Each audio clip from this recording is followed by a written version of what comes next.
Okay, in this video, we're going to be starting our differential calculus journey.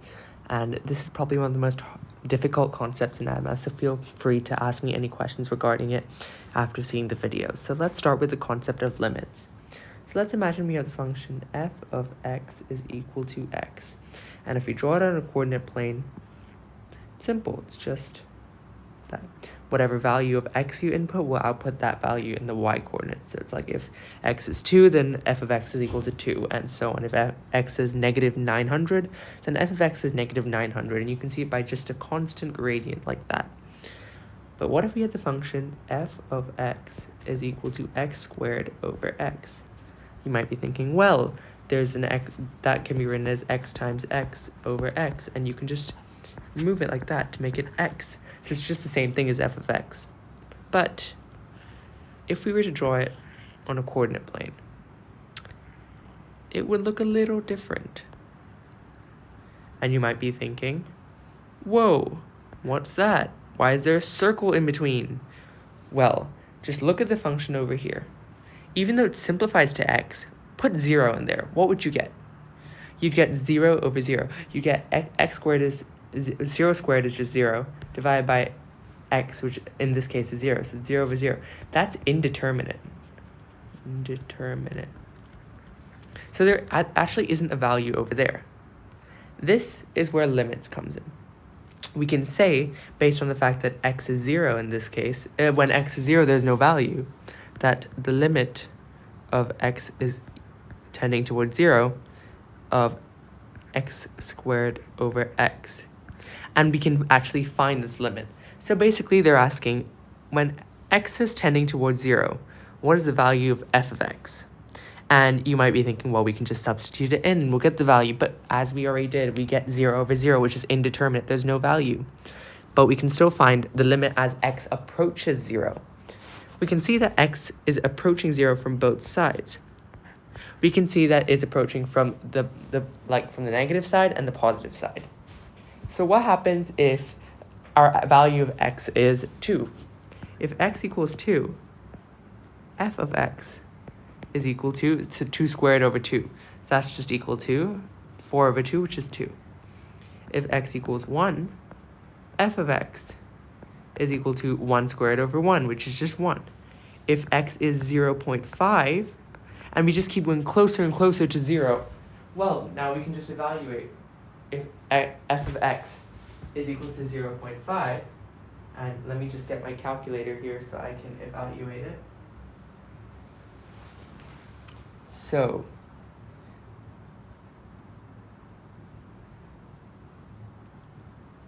(0.5) squared is 0.25. Divided by 0.5 is 0.5.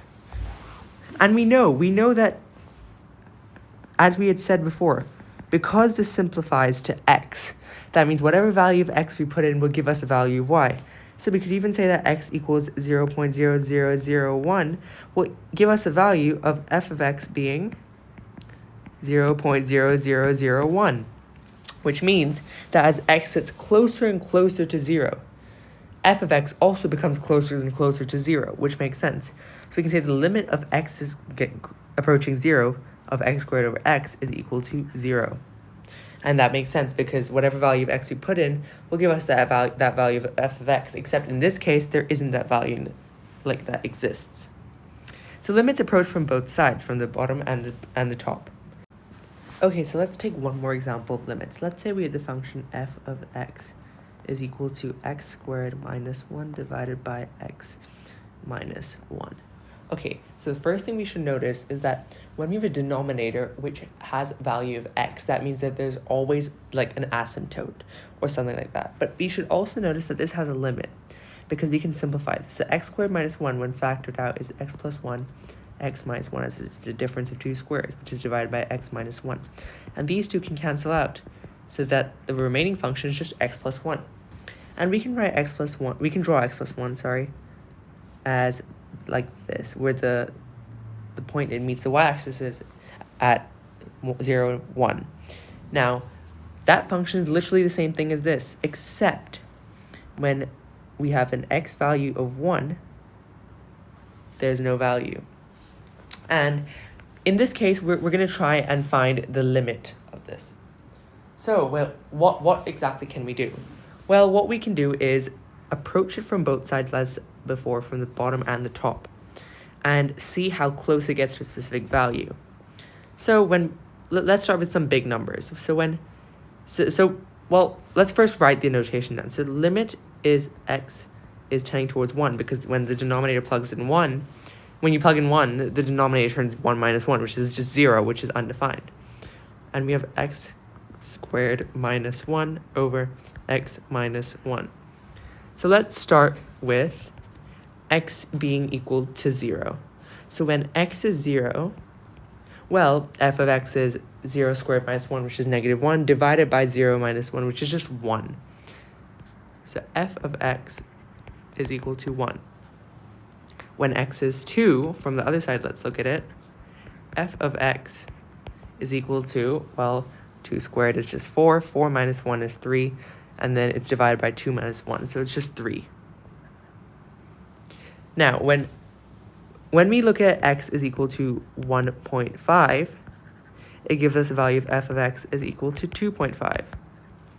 When x is equal to 0.5, let's just go from all sides of 1, then f of x is equal to 1.5.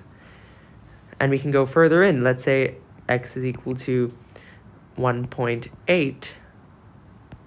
No, not 1.8, sorry. Let's say x is equal to 1.1. Then f of x is equal to 2.1. You can use the calculator to check this, by the way, but I'm pretty sure this is correct.